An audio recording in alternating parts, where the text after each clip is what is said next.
742 récompenses. Cette pochette sombre pour pièces de monnaie était en effet un sac de voyageur, contenant 3 objets. L'un était un parchemin en peau de mouton d'une teinte brunâtre, un autre était une pointe triangulaire presque invisible et le dernier était un revolver noir mécaniquement complexe. Lumian ne s'est pas précipité pour retirer les récompenses mais a plutôt déplié la lettre carrée pliée. Description des prix, formule de potion Iron Blood Knight, voyez par vous-même. Sac du voyageur, pas besoin d'introduction supplémentaire, n'est-ce pas? Lame hivernale.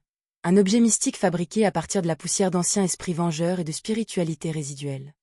Toute créature transpercée par celui-ci, même sans blessure visible, tombera dans une rigidité glaciale et des pensées incontrôlables, comme si elle était possédée par un rette.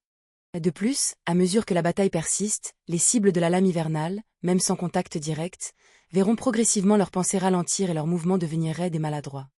L'inconvénient est que le porteur perd progressivement sa chaleur corporelle, se tournant vers un état nécrotique. Si cela dépasse le délai nécessaire, le processus devient irréversible. Le placer dans le sac du voyageur évite efficacement les effets négatifs de son transport. Vous devez seulement vous assurer que la bataille ne dépasse pas 3 heures. Bien sûr, en tant que séquence 5 de la voix du chasseur, une faucheuse en feu, vous pourriez supporter les effets négatifs pendant moins 4 heures sans autre contre-mesure. En lisant ceci, Lumian a immédiatement pensé au masque doré de la famille Heger. Ce masque pourrait également transformer le porteur en un être mort, offrant une protection à l'esprit et à la conscience pour rester en vie jusqu'à ce que le masque soit retiré, permettant au porteur de revenir facilement à son état d'origine. Tout en portant le masque doré de la mort, puis-je utiliser la lame hivernale sans aucune modification? Je suis déjà un mort-vivant, donc la nécrose progressive ne s'applique pas. Non, porter ce masque doré trop longtemps signifie une vraie mort une fois retiré, entraînant une mort instantanée. Lumian n'a trouvé aucune échappatoire exploitable et a soupiré de déception. Il a continué à lire la dernière partie de la lettre. L'hiver arrive. Ce revolver a été trouvé sur le site d'un rituel secret, mais raté alors qu'il enquêtait sur le culte de l'ordre de toutes les extinctions.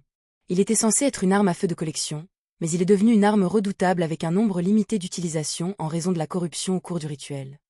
Les balles qu'il tire portent cette corruption, produisant 2 effets. On s'assure que la balle atteint sa cible, même les saints, à moins qu'il n'utilise des capacités spéciales. Pour esquiver, sera touché. Pour les êtres inférieurs aux demi-dieux, à moins qu'il ne change avec un remplaçant ou que le tireur ne soit sous une illusion et incapable de viser, le tir atteindra sa cible et tous les substituts échoueront. 2. Assure la mort. Même les saints, dépourvus de certains traits et capacités, une fois touchés, subiront un grave traumatisme et mourront progressivement. Pour les êtres inférieurs aux demi-dieux, un coup signifie une mort certaine. Ces 2 effets ne peuvent pas coexister. Un choix est fait pour chaque plan. Le nombre de fois qu'il peut encore porter ces effets est de 4. Une fois épuisé, Winter's Coming redeviendra un revolver normal et commencera à rouiller et à se détériorer. Cependant, d'ici là, ces tirs normaux propageront également des maladies à chaque blessure, le type de maladie étant imprévisible. Après chaque utilisation de Winter is Coming, vous devez consulter un apothicaire ou un médecin dans la semaine suivante, même si aucun symptôme n'apparaît. Si vous n'êtes pas traité à temps, vous contracterez inévitablement une maladie terminale que les apothicaires et les médecins de rang inférieur ne peuvent pas guérir en raison de facteurs mystiques. C'est une arme qui peut nuire aux demi-dieux?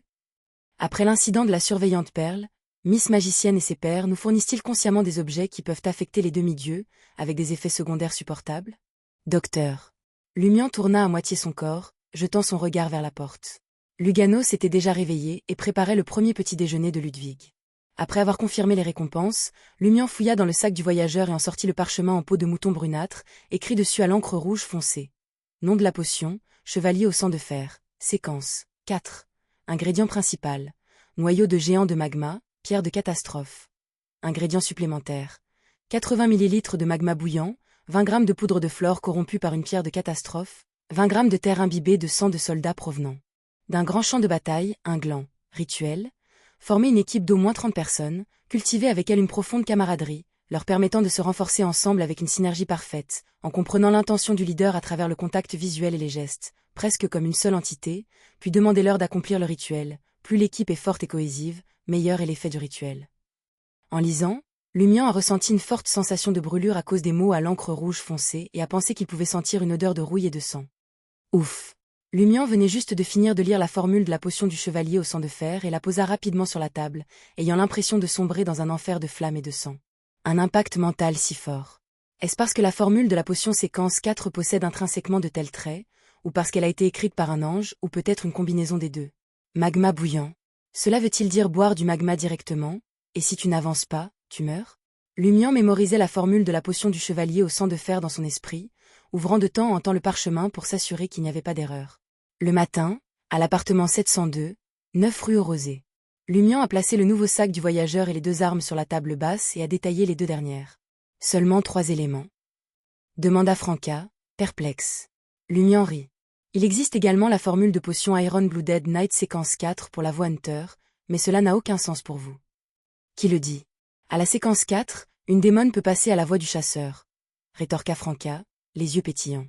Elle a presque dit qu'avant de rejoindre la secte des démons, son rêve était d'obtenir la formule de la potion Iron Blooded Knight pour redevenir un homme.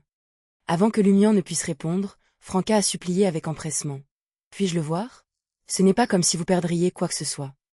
De cette façon, si je deviens une déesse de l'affliction et que quelque chose me force à quitter la secte des démons, je pourrais envisager de devenir chevalier au sang de fer. Bien sûr. Lumian répondit nonchalamment. Il savait ce que Franca désirait vraiment. Il sortit ensuite le parchemin brunâtre de son sac du voyageur. Voyant cela, Jenna a demandé, curieuse mais pleine d'espoir. Puis-je y jeter un œil aussi? C'était une formule de potion qui pouvait ouvrir les portes de la divinité. Franca se tourna vers Jenna, voulant l'arrêter mais ne trouvant aucune excuse valable. Est-il vraiment approprié pour une démone de regarder la formule de la potion du chevalier au sang de fer? Lumian n'a pas aidé Franca à dissuader Jenna, et a déplié librement le parchemin marron, le plaçant sur la surface de la table basse, et a averti avec désinvolture. Pour chaque paragraphe, jetez un œil puis fermez les yeux et reposez-vous pendant quelques secondes, cela a un fort impact mental. Au bout d'un moment, Franca, Jenna et Anthony avaient l'impression d'avoir été rôtis près d'un feu toute la nuit, leur sueur étant séchée depuis longtemps. Cela nécessite au moins 30 personnes. C'est un peu difficile, a déclaré Franca, comprenant le défi de Lumian. Lumian rit. Plus les membres de l'équipe sont forts, meilleur est l'effet. Et si vous avez des membres divinisés dans l'équipe, le nombre requis peut être considérablement réduit. Franca et Jenna ont pensé simultanément à un nom et ont dit à l'unisson. Ludwig. J'essaie de lui apprendre. Lumian eut un sourire de parrain. Franca n'en dit pas plus et tourna son attention vers les 3 objets. La lame hivernale, l'hiver arrive et le sac du voyageur. Elle a généreusement souri et a dit. Jenna, Anthony, tu choisis en premier. Ne me laisse pas le sac du voyageur, j'en ai déjà un. Elle craignait de manquer d'objets puissants ou à effet spécial. Le Wintry Blood et Winter is Coming répondaient parfaitement à ses besoins, n'importe lequel fera l'affaire. En tant qu'assassin, sa lame cachée était une arme normale qui pouvait s'appuyer sur les pouvoirs de sorcière pour attacher des flammes noires, tandis que le canon gun s'apparentait à un mini-canon portable, rien de spécial. Anthony a immédiatement regardé Jenna, lui faisant signe de choisir en premier. Ce n'était pas par courtoisie, il voulait le sac du voyageur, et il voulait également les 2 autres articles. Jenna regarda l'hypnotiseur, dépourvu de capacité d'attaque directe, puis Franca, dont le regard allait et venait entre la lame hivernale et l'hiver arrive. Elle ramassa la pochette à pièces de l'arche et dit avec un sourire. J'ai toujours voulu un sac de voyageur. Ce n'était pas un mensonge, de nombreux sorts de sorcières nécessitaient de lancer des matériaux, et certains objets, même simplement en les portant, pouvaient avoir des effets négatifs, qui pouvaient à peine être évités en les plaçant dans le sac du voyageur, comme la caractéristique beyondée du Dream Stealer. Une fois que Jenna a pris le sac du voyageur, Anthony a rapidement pris sa décision. Je prendrai Winter is Coming. Sans sac de voyageur, transporter la lame hivernale serait un fardeau important. Franca regarda la pointe triangulaire presque transparente et sourit largement. Je vais voir si je peux en faire une lame cachée. Ce sont toutes des récompenses qui nous conviennent. Madame Judgment et sa compagnie sont si attentionnés. Lumian regarda ses compagnons distribuer les récompenses, hochant la tête pensivement. Ce soir-là, de retour dans l'appartement loué, il rencontra à nouveau Madame la magicienne. Ce détenteur de la carte arcane majeure a dit sans embâge. Dirigez-vous vers le Blue à venger maintenant.